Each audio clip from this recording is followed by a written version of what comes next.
Good evening, everybody. Let's start with the facts. President Trump tonight is combating the left-wing forces that are fiercely fighting to destroy him, his presidency, and all the weak-kneed Republicans who by right should be battling by his side, who are instead trying to distance themselves from the leader who has shown them and their party how to win, how to restore prosperity, and assure this country's future.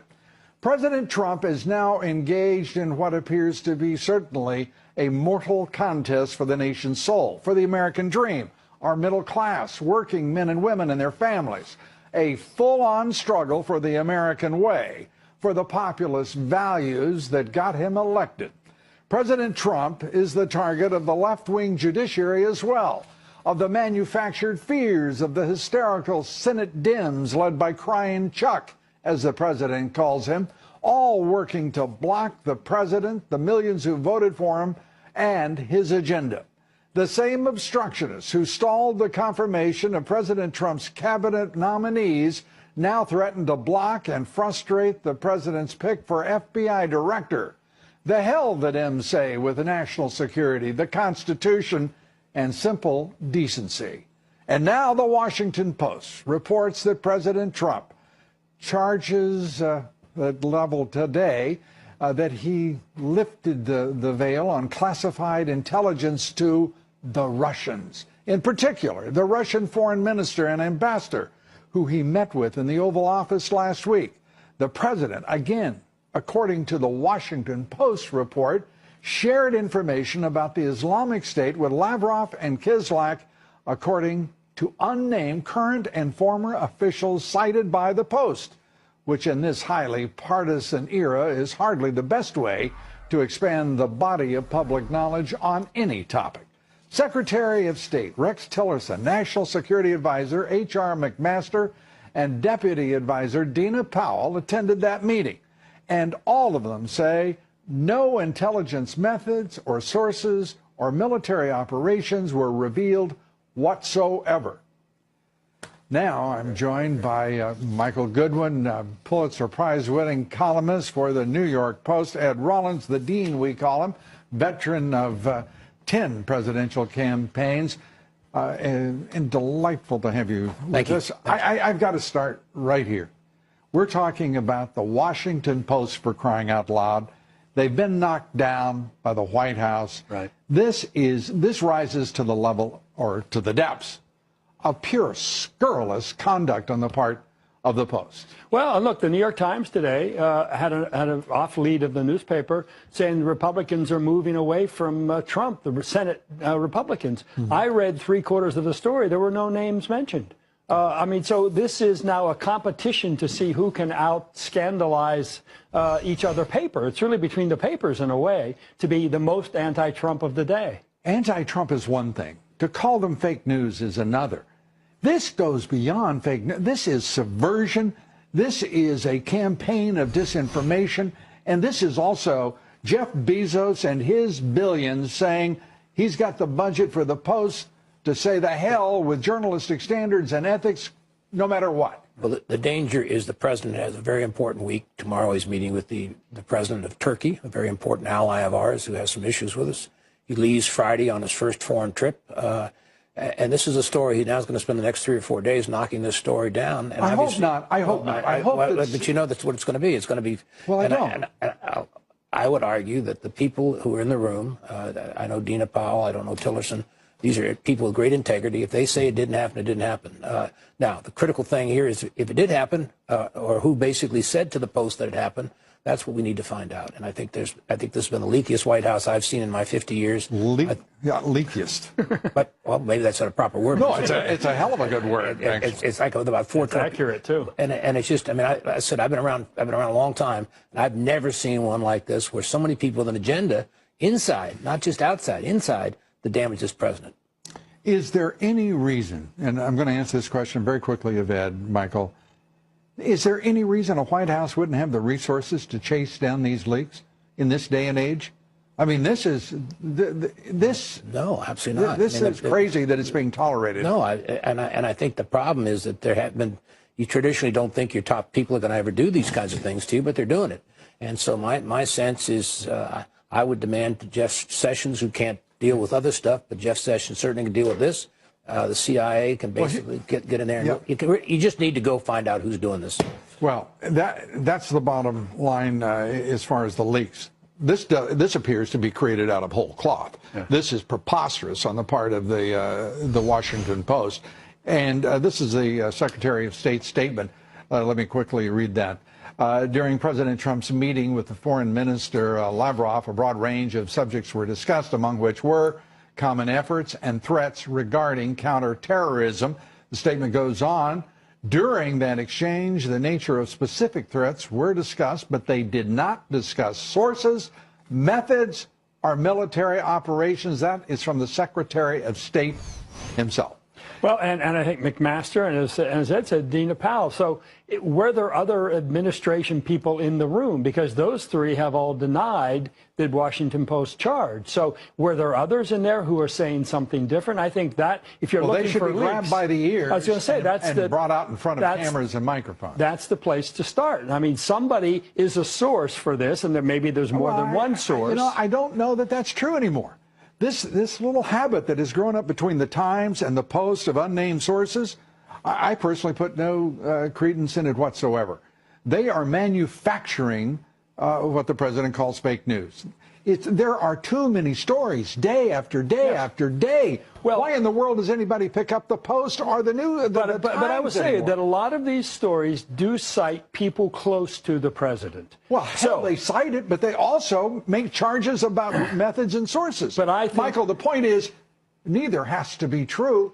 The sources could be wrong, but there are. I think. Or there could be no sources because there's no story. There are leaks. There are leaks from the administration.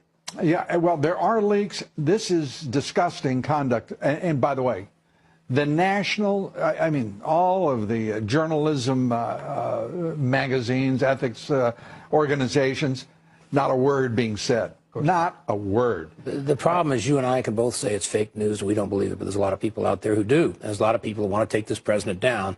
In a town like Washington, D.C., everybody reads this paper, and they basically start my question. Chaos. So unless they find them, they need to go they need to make this a top target. Yeah, but I don't think we have to make too much of this. I mean, I really don't. Find the leakers if there are leakers indeed. I don't think we have to accept even the Post reporting or that of the Times that they're unnamed sources. I think they could as easily as the charges themselves be made up of whole cloth. What I am concerned about is a communications department in the White House that time after time, and we are now, that is the communications department permitting this. And this is H.R. McMaster's National Security Advisor. A brief statement for the record. There's nothing that the president takes more seriously than the security of the American people. The story that came out tonight, as reported, is false. The president and the foreign minister reviewed a range of common threats to our two countries, including threats to civil aviation. At no time were intelligence sources or methods discussed. And the president did not disclose any military operations that were not already publicly known. Two other senior officials who were present, including the Secretary of State, remember the meeting the same way and have said so. Their on-the-record accounts should outweigh those of anonymous sources. And I was in the room. It didn't happen. Thanks, everybody. Well, H.R. McMaster putting a face on the statements the statement that he released earlier. I think that's interesting. I think there's an implication that there were other people in that room, don't you? Yes, I think there may have been numerous people from the White House, from the security apparatus, maybe even, others from the CIA. It's well past time. It seems to me that the president put up with this level of communications. I don't even know. The communications director of the White House has to be, and I can't even imagine what he or she is doing here. It's one thing to be behind the scenes and not to be behind the curve, but to be behind, to be putting the president in this position day after day. This president needs help and professionals, not the amateur hour nonsense that we are witnessing here. Somebody should be taking the Post by the throat and the Times by the throat And I mean making certain that, as we discussed, no more leaks, no more of this nonsense. Right. This is pitiful. And the Post and the Times it is and it's mortally ashamed. It is, and it's early in this administration, but it's a very critical time. And again, as the president leaves on a foreign trip, you don't want to have this as being debated. You know what? We're going to be friends with the Turks no matter what happens. We're still going to be friends with the Saudis. The important thing is that this president and his staff take control of the communications of this presidency. I'm all for that. I mean, I think Ed would know best, but it seems to me this is the prime job of the chief of staff. Absolutely. Chief of staff has to be running the White House, and if things are coming from the White House, it has to go back to the chief of staff to fix it. Well, what about this? Let's move over to the Senate, where apparently, this may be fake news, we're putting this in quotes, citing unnamed sources. I mean, Mitch McConnell wants to put Merrick Garland in as the head of the FBI. Has everybody in that town on Capitol Hill lost their mind? Well, his chief of staff said that yesterday on one of the talk shows, and apparently he supports it. And Mike Lee. Well, that's crazy. Mike Lee, one of the most conservative members, basically says he supports it. Well, let me repeat it. That's crazier. It is absolutely absurd. And at the end of the day, we've got some outstanding candidates being interviewed and some more to be interviewed. We don't need to basically have Obama's nominee for the Supreme Court. That would be a surrender. That to me would surrender? be a surrender to the Democrats. Okay, that would be a transfer of power. That's right. There you go. I mean, good Lord. And to look at this thing, where we're going right now, the extreme vetting arguments before the appellate court, the Ninth Circuit Court of Appeals, three-judge panel, and the news organizations are acting like this is a fair hearing. This is a kangaroo court of Clinton appointees. Right. Well, what are we doing in this country? Get them out of there. There's still a bunch of them still left around there, and the reality is we have our own senator, the chairman of the Foreign Relations Committee, out there making statements already. He doesn't know the facts, Corker, and he's sort of taking the Post side. So my sense is you got a big job in the next 24 hours to shut this thing down. Yeah, well, I can't even imagine what the communications department of this White House is even thinking, conjecturing. Well, they're not functioning. That's yeah. Yeah, they're all. They have a heels, president and a nation to serve. End the amateur hour. Michael, thanks for being with us. Appreciate it. Ed, thank you. We're coming right back with a lot more, I'm troubled to tell you. Stay with us for all of that. The Trump administration today defended its revised extreme vetting order in front of the left-wing Ninth Circuit Court of Appeals, a three-judge panel there. All of them, of course, appointed by Bill Clinton, giving a fair hearing to the issue. President Trump has said he is considering breaking up the Ninth Circuit, vowing to return conservatives to that circuit court. And I say, well, the sooner the better. Republicans, by the way, currently control 32 state legislatures. They hold 33 governorships, controlling both the House and the Senate. I mean, we're talking about historic Republican control of state legislatures, state houses, and governorships. Yet, 67% of federal appellate court judges are appointed by Democratic presidents. 2/3. Joining me now to talk about the left-wing judiciary and the deep state judiciary in many cases, and their attempts to block President Trump and the Supreme Court decision not to review North Carolina's voter ID law today. Hans von Spakovsky, he's Senior Legal Fellow at Heritage Foundation Center for Legal and Judicial Studies. Hans, great to have you with us. You know, this is preposterous to sit there and listen to, as we did today, the arguments before the three-judge panel. It's a kangaroo court, the Ninth Circuit Court, no matter how you cut it, isn't it? Yeah, 80% of the decisions that are appealed and accepted by the U.S. Supreme Court or the Ninth Circuit are overturned. And often the court adopts the dissenting opinions written by the small number of conservative judges that are on the court. Well, as we look at it, what do you think is going to happen? I mean, is this an automatic turn to the Supreme Court?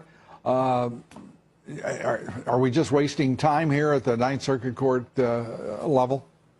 I'm afraid that's true. Remember, this case has already been to the Ninth Circuit with the original executive order, and there the three judges totally ignored the law. I mean, if they had followed the actual law and prior precedents, including the Supreme Court, they would have thrown out the lawsuits against the Trump administration. I'm afraid we're going to get the same kind of result with this revised order, so it is going to end up in the Supreme Court. What I hope happens there is finally the Supreme Court, I hope, will stomp on all of these lawsuits that are going on all over the country. Yeah, and pure obstructionism on the part of the Dems, the left, and the left-wing judiciary, the deep state judiciary, trying to preserve the status quo. The decision by Chief Justice Roberts, waving his hand and said we can't really figure out what the standing is to decide or to hear even the North Carolina voter ID law. I have to say, don't know a thing about law, but I got some acquaintanceship with just common sense, and this is getting to be silly on the part of this court. Well, yeah, although I got to say, in a little bit of defense of the Chief Justice, that actually what happened with this case was procedural chaos. And what I mean by that is you have a fight going on down in North Carolina between the legislature, which filed the appeal, the Assembly. Right, the Assembly. But in November, a new Democratic Attorney General was elected, and he went to the Supreme Court and said, oh, I'm withdrawing the appeal. The legislature said, you can't do that. You're violating North Carolina law and North Carolina ethics rules. And so what the Supreme Court basically said today was, look, we're not going to accept this for review because it's unclear whether the case is really before us or not because of this fight down in the state. Yeah, well, it's sort of interesting that the Chief Justice has the sufficient intellect to decide that a fine is a tax, as he did in the case of Obamacare, but can't figure out whether the Assembly of North Carolina or a newly elected Democratic Attorney General has standing. I'm thinking he can do better than this on both counts. Well, look, I agree. This decision by the lower Fourth Circuit was really just a terrible decision. It wasn't justified by the facts or the law. And are we ever, Hans, going to get voter ID and electoral integrity in this country, or are we consigned to forever this ridiculous, absurdist exercise in denying reality? I actually think as time goes by, things are going to get better because actually most of the challenges against voter ID laws have failed. It's just that the few times the challengers win, like in this North Carolina case, that's when your favorite newspapers, the Washington Post and New York Times, give them tremendous publicity. They don't like publishing it when the challengers to voter ID laws lose, which has happened most of the time. And I hate it worse when it's treated like standing law. And that's what we're looking at. Hans, thanks for being with us. We appreciate it. Hans, sure, anytime. Von Spakovsky, is always educating us. Be sure to vote in tonight's poll. The question is, do you believe it's impossible to get a fair trial in this partisan age? You remember when partisanship didn't matter so much? It's everything now, isn't it? Cast your vote on Twitter at Lou Dobbs. Follow me on Twitter at Lou Dobbs. Like me on Facebook. Follow me on Instagram at Lou Dobbs tonight. On Wall Street, a record-breaking day for stocks. That's right, a record-breaking day for stocks. Man, isn't that interesting? Donald Trump's election, and look what's happening in business and markets. The economy is moving. Jobs are being created. But I digress. The Dow Jones Industrial's up 85 points, the S&P up 11, the NASDAQ up 28, both closing at new all-time highs. Volume on the big board today, 3.4 billion shares. Confidence among home builders climbing as well, hitting the highest level since December. A reminder to listen to my reports 3 times a day, coast to coast on the Salem Radio Network. I said I digress from the important things like Chuck Schumer and his heartfelt concerns and fears over the firing of an FBI director. I want to take a moment, just a little silence. There, that's enough. Up next, former Defense Secretary Gates endorsing Trump's approach in governance. The disruptive nature, the tough talk on North Korea, the military deployments, sending the missile defense system to South Korea. I think these are all good things to have done, and I think he's gotten China's attention to a degree that his predecessors have not, that this is a very serious matter for the United States. President Trump defended by someone who was once one of his fiercest critics. Bob Gates defending the president and his policies. I take that up in my commentary here next. Stay with us. A few thoughts now on the Dems' partisan hysteria and a left-wing media that's in full attack mode following the firing of FBI Director James Comey. Former Defense Secretary Bob Gates vigorously defended the president on the Comey matter on Face the Nation. He dismissed the obviously silly, conceited concerns concocted and created by the left over whether Mr. Trump asked Comey for a loyalty pledge. I think in the context of senior government positions, I think an anecdote of what I told President-elect Obama when we had our first meeting. And I said, "You don't know me. Can you trust me? Why do you think you can trust me?" And so on.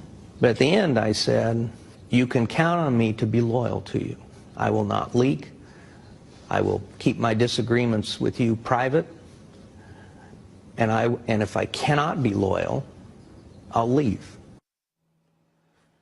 A lot of integrity in that man. John Dickerson was a little surprised. He even pressed Gates to join the puerile partisans who quiver at the simultaneous smiles on the faces of the president, the Russian foreign minister, and Russian ambassador in the Oval Office. Gates was having none of it. He brought Dickerson up smartly on the difference between hard-headed policy, consequences, and smiling countenances. For a long time, Soviet foreign ministers would come in to see the president all the time, routinely. Jimmy Carter stopped that after the invasion of Afghanistan. Ronald Reagan resumed it in 1984, I think. And so the fact of a meeting like that, I think, is not that big a deal. Not that big a deal. When have you last heard those words about anything President Trump does? Gates rejected outright Dickerson's overall characterization of the president as a, quote, unpredictable leader. Broadly, philosophically, I'm in agreement with his disruptive approach. So in government, I'm a strong believer in the need for reform of government agencies and departments. They have gotten fat and sloppy, and they're not user-friendly. They are inefficient. They cost too much. Quite an indictment of the status quo and the orthodox establishment, particularly in government. President Trump is smashing the status quo with his agenda that puts America first.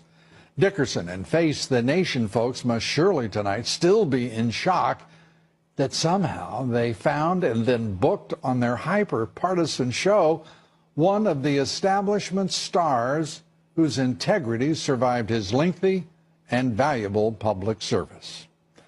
Our quotation of the evening, this from Ronald Reagan. The status quo, you know, is Latin for the mess we're in. We're coming right back. Well, the former President Barack Obama, who has accepted millions of dollars per speech, making the Clintons look pristine when it comes to the level of greed, accepted the JFK Profile and Courage Award. The former president declared in an interview that his decision not to follow his own red line and to refuse to bomb Syria after Assad used chemical weapons on his own people, quote, required the most political courage. The courage not to enforce his own red line, to follow through on his own threats. Never have we heard such self-accredited heroism about one's own passivity.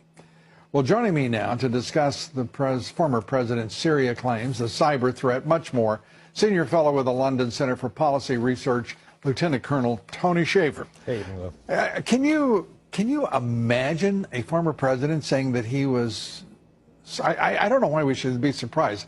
In that speech he was paid over $3 million for, he used the first person singular reference, 216 times, and now he seems to award himself a Profile in Courage Award. I think the courage is being completely separated from reality, Lou. I mean, let's look at this for what it is. The very policy he speaks of, we know now failed. So why on earth would you draw attention to a policy that oh, we wanted to make some time to get the weapons out of there? It would have been one thing, Lou, if the weapons actually were removed, but we know they weren't. And worst of all, his administration knew that in the end. They just blew it off. More importantly, the failure to follow through with that threat, with that had policy, its own consequences. Had its own consequences. Look, I've talked to generals on both, who basically ended up being politically drawn to both sides. And one of them is General Tony Zinni, who worked for President Clinton as his commander of Central Command. And General Zinni said, you can never, as a president, draw that red line and not follow through, or else you will damage the prestige of that office, and more importantly, people will not take you seriously. And that's exactly what happened from that moment forward. Well, let me just say that Tony Shaffer, the colonel, has had a long experience in cyber warfare. Yes, sir. That dates back decades, in point of fact. And what is your thinking when you think about the Obama administration, when the OPM, Office of Personnel Management in the federal government, was hacked by the Chinese, 30 million names and data files given up. To include mine. And then we were told that the next time it's going to be war. That was the clear implication. And now here we are in 2017 in May, watching 150 countries hit by a cyber attack, and we know full well the United States government doesn't have the capacity to respond or forestall or defend even its own assets. Yeah, let's break this down. And yeah, my record was also compromised in that Chinese hack. And ironically, Lou, when you look at what happened during President Obama's watch, all these great technologies, and think about the billions of dollars that General Alexander received as the commander of Cyber Command and NSA to actually do nothing with. Another thing I know for a fact, Lou, back when they had the first WikiLeaks leaks, when they were disclosed all the information, look, we knew where that information was. They chose to just let it get released anyway. It's insane that we build this technology and we don't do anything with it. So and by the way, the response to the Chinese hack, Lou, was a strongly worded memo to the Chinese saying, hey, don't do that again. So akin to a strongly worded memo to follow, I believe. Right. Yeah. So it's kind of like, why even have the capability if you choose not to use it? Well, I'm not convinced that we've got the capability, because we're not defending and we are not retaliating. And I can only find one reason why that would occur, and that is because that we are woefully inadequate and unprepared as a result of the president who held office for the previous 8 years. Well, I'll say this. We have the best and brightest people who have great ideas, but often those ideas are held back by the policy. Well, nothing's holding them back now. Right. And Tony, I got to tell you, I think most Americans are sick and tired of watching us act like buffoons in the face of this kind of assault. And, and the world is suffering as well, as you well know. Oh, I agree. And Lieutenant, I've got to call it here, Tony. Sorry, we're way over. Sure. Come back soon. We'll continue the conversation. Lieutenant Colonel Tony Shaffer, always welcome on this broadcast. North Korea claiming it successfully tested a new medium-range ballistic missile capable of carrying a nuclear warhead. That is bad news. A preliminary assessment by the U.S. military says the KN-17 missile in the air for 30 minutes. It splashed down about 60 miles south of Russia's Vladivostok region, roughly 250 miles from Japan. And joining us now to assess the latest North Korean provocations, the potential of an electromagnetic pulse, or EMP, attack on this country. Joining us tonight, Dr. Peter Fry, the Executive Director of the Task Force on National and Homeland Security, the Chief of Staff of the Congressional